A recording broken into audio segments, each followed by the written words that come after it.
Мырзалар, инста достар, мінекей Маулен екеуміз қалаға шықтық. Көрдіңіздер, қалада әдеттегідей кептеліс.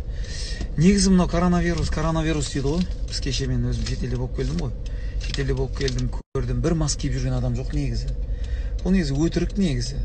Шли өйтіп, эмоцияға беріліп, қаладан шығып, ойбай қашып, продукттың бәрін алудың қажеті жоқ. Онға коронавирус тимейді ғой мысалы.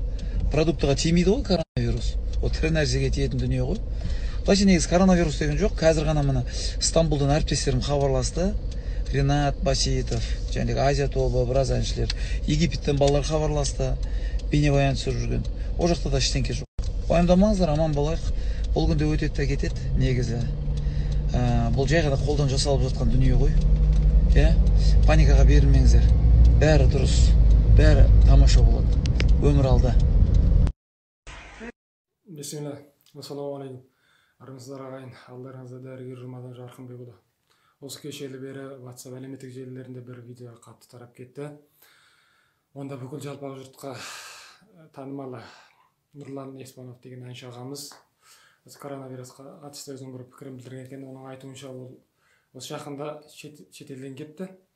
Шетелде көргенінде ол көшеде болсын, мысалға сол әлеуметтік ортада бір адамды көрген жоқпын дейді, маска таққан. Сосын айтады екінші сөзінде, жаңағы ұндарда болсын, продуктыларда болсын, бұл вирус болмайды. Сондықтан ол ұнды жаңағы үйіп төгіп продуктларды үйлеріңізге басып алмаңыздар дейді. Үшіншісінде айтады, бұл жалған ақпарат, ол өтірік шулап жатыр. Бұл қолдан жасалған нәрсе, жалпысы сондай бір дүрлігетін, даурығатын нәрсе емес, эмоцияға берілмеңдер деген сияқты өзінің бір ақыл кеңесін айтқан болып соңында. Енді біз маман ретінде осы сөздеріне талдау жасап көрейік. Біріншісі, шетелден келіпті бұл кісі. Егерде шетелден келген болса, бұл кісі карантинге алыну керек еді. Өйткені бұл ауру қазір кеше 21 наурызға дейінгі соңғы санаққа негізделгенде, егерде бүкіл әлемде 197 мемлекеттен аравиян бар болған болса, соның ішінде 164-іне осы індет барып жетті. Яғни әлемнің 3-тен 2-сіне осы індет жетіп қойды. Сондықтан бұл кісіні бірінші карантинге алу керек еді. Ол кісіні жаңағы емін-еркін көшеге шығартып, олай жүргізіп қойғанның орнына 14 күн зорлықты немесе ерікті түрде карантинге түсу керек еді өзінің үйінде 2 апта кемінде. Бұл біріншісі. Екіншісі, шетелдің қай жеріне барғанын білмедік. Егерде ол кісінің айтқанына сенетін болсақ, біріншісі, ешқандай маска таққан елді көрмедім дейді. Егерде онда оның барған жері бұл ауруды білмейді немесе естімеген, ол аурудан хабардар жоқ адамдар екен.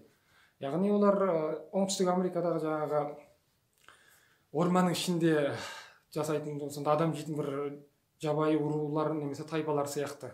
Қазіргі адамзаттың мәдениетіне тыс қалған біріншісі. Екіншісі, егерде мәдениетті жердегі адамдар болса, онда жерде маска жетіспеушілік болуы мүмкін. Немесе үшіншісі, бұл кісі өтірік айтады. Осындай қорытынды шығаруға болады бұл сөзінен.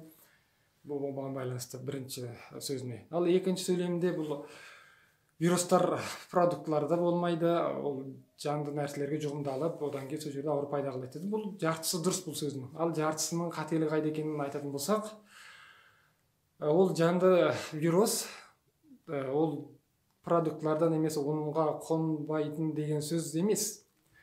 Керісінше, ақш-тың ұлттық денсаулық сақтау институтының мамандарының зерттеу нәтижесіне негізделгенде, олар әлемге әйгілі Metrixik деген медициналық сайт бар, соған өздерінің зерттеу нәтижелерін жариялаған болатын. Осы біраз күн бұрын біз ол туралы арнаулы видео шығарып лекция сөйлеген болатынбыз. Оны толыққанды сол арадан тыңдап білсеңіздер болады. Сонда зерттеу нәтижесінде көрсетілгендей, осы жаңа типтегі коронавирус, тәжірибесіндес вирус ауадағы түйіршіктерде 3 сағатқа дейін өмір сүре алады. Одан кейін мыс металдардың бетінде 4 сағатқа дейін. Содан кейін салафан мен қағаздардың бетінде, яғни салафандардың бетінде, салфеткелердің бетінде, былайша айтқанда 24 сағатқа дейін өмір сүре алады. Ал енді жаңағы металдардың, татпаспайтын болат металдар мен пластикалық заттар, яғни салафандардың сыртында бұл 2-3 күн 48-72 сағатқа дейін өмір сүре алатындығы айтылған. Ал енді бұл ұн немесе басқа жаңағы продуктлар, азық түліктер болсын, көбінесе бәріміз білетіндей пластикалық заттарға салынады, яғни салафендарға, сыртқы қорабы қапталады, немесе салфет, жаңағы қағаз сияқты материалдарға салынып қапталып оралады. Яғни ол кемінде ол жерде ол заттардың бетінде 24 сағат немесе одан ұзақ 2-3 күн өмір сүре алады деген сөз.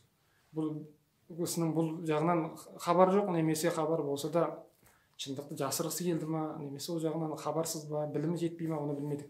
Бұл екінші қателігі болды сол сөзіндегі. Ал үшіншісінде айтады, бұл өтірік ақпарат, енді даурықтыру, қолдан жасалған нәрсе дейді. Енді бұл қолдан жасалғаны туралы тоқталатын болсақ, бұл вирусты Қытай ғалымдары Уханда сол P4 деген тәжірибехана бар, биологиялық тәжірибехана. Ол жерде бұғанға дейін олар сол, өйткені 2013-те SARS болған кезде Қытайда содан кейін бұлар жаңағы осы вирусты жұқтыратын жарғанаттардың денесінен тәшпісіндес вирусты бөліп алып сол тексеру жасаған. Қолдан жасалғанның енді соған келетін болсақ, бәлкім сол жерде осы вирус зерттеліп жатқан кезде әдейі немесе байқаусыз да осы вирус тарап шығып кеткен болған болса, ол жағынан қолдан жасалды деп айтуға болады. Егер олай болмайтын болса, онда ол тағы бір қателік немесе өтірік болып табылады бұл үшінші жағы. Енді жалпысы айтайын дегеніміз, әр кім өзінің мамандығына қатысты жұмыспен айналысқан дұрыс. Өзі білмейтін нәрсеге немесе өзінің хабар жоқ ғылымға кіріп, немесе сол салаға кіріп, ондай пікір білдіру ол оғаш нәрсе жалпысы. Сондықтан да өзің білмей білгеннің тілін алма деп қазақ осындай қатты сөз айтады ондай кісілерге жалпысы. Сондықтан да осы кісінің осы қауесет сөзіне жалпақ жұрт еріп кетпесе екен деген ниеттеміз. Біздікі тағы да қайталап айтамыз, қорқыту емес, сақтандар. Өйткені біз сақтанбаған елдердің қаншалықты қасіретті тағдырын көріп отырмыз қазір. Мысалы Италия кезінде осы қазақ егерде әлемдегі бірінші сол салғырт, немқұрайлы қарайтын жұрт болса, олар екіншісі деп ойлаймын қазір мен олардың осы тағдырын көргеннен кейін. Өйткені оларда сол немқұрайлылық танытқан бұл вирусқа дегенде. Енді ол Италияның жағдайы не үшін осынша ушығып кетті, осындай қасірет тағдырға не үшін олар тап болды, келесі видеомызда соған арнаулы тоқталамыз. Әрі солардан біз тәжірибе алып, ары қарай өзіміздің осы індеттің алдын алудағы олқылықтарымыз бен кемшіліктеріміз болса, соны тәжірибе алуға, соны бөлісуге тырысамыз иншалла. Ағайын ауырмаңыз. Келесі эфирде кездескенше аман сау болайық. Алла тағала елімізді осы ауру індеттен өз сақтасын, өз аман алып шықсын деген дұғамызды жалғасты боламыз иншалла. Сау болыңыздар, амандықта жолайық.